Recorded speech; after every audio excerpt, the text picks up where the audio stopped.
Trevor the traction engine was enjoying his work in the vicarage orchard. Birds were singing and apples were ripening on the trees. It was a lovely day. "Hello, Trevor," said James. "You look as bright and cheerful as my red paint." "Oh, I am," replied Trevor. "What's that noise?" "It's the bees," laughed Trevor. "They're all in these boxy things called beehives. I'm taking them to the station. The vicar says his bees make good honey, and he's giving some of them to his friends." Just then, Boko, the diesel engine, hummed in. "Take care, you two. Don't make the bees angry. They might sting you." James didn't like being told what to do by a diesel, and he buzzed away.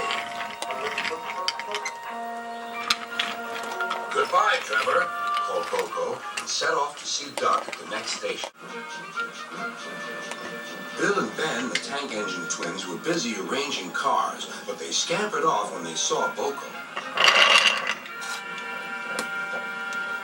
"I remember the first time I met those two," laughed Boko. "They nearly made my eyes pop out. Edward soon put a stop to their games."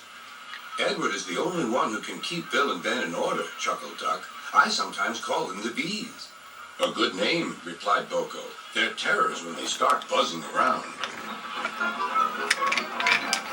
James bustled in. "What's that, Duck? Are you afraid of bees? They're only insects after all, so don't let that buzzbox diesel tell you different." "His name is Boko, and he didn't. I wouldn't care if hundreds were swarming around. I'd just blow smoke and make them buzz off." "Buzz," retorted Duck. The next morning, James arrived at the station to collect his coaches. The passengers were excited and keen to get on board. The platform was crowded, and the porter was in a hurry. "Mind your backs," he shouted. Then there was trouble. The beehive fell and broke open. The station cleared like magic. James heard a familiar buzzing. The bees were too cold to be cross, so they buzzed around the fireman. Hoping he'd mend their hive, but he didn't understand, nor did his driver. So the bees turned to James. His boiler was nice and warm. Buzz off, hissed James. One bee burnt his foot. "Ooh, ooh." The bee thought James had burnt him on purpose.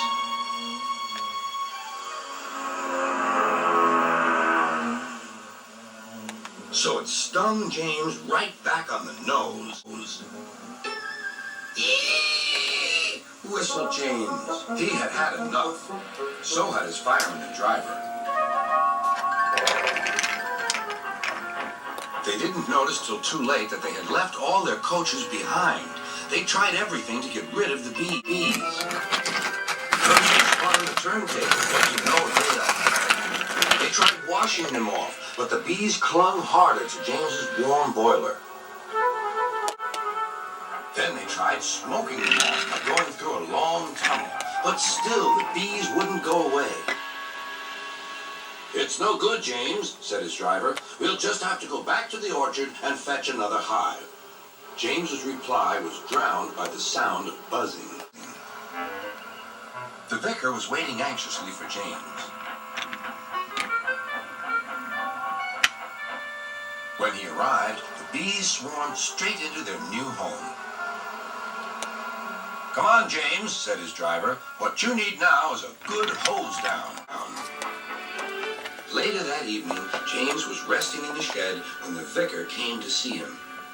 "Thank you for saving my bees," he said. "It's a pity it's not Christmas. Then we could call you James the Red-Nosed Engine." Everyone laughed, even James. But instead, they decided to call James the Bee's Knees, which means they thought he was more useful than ever.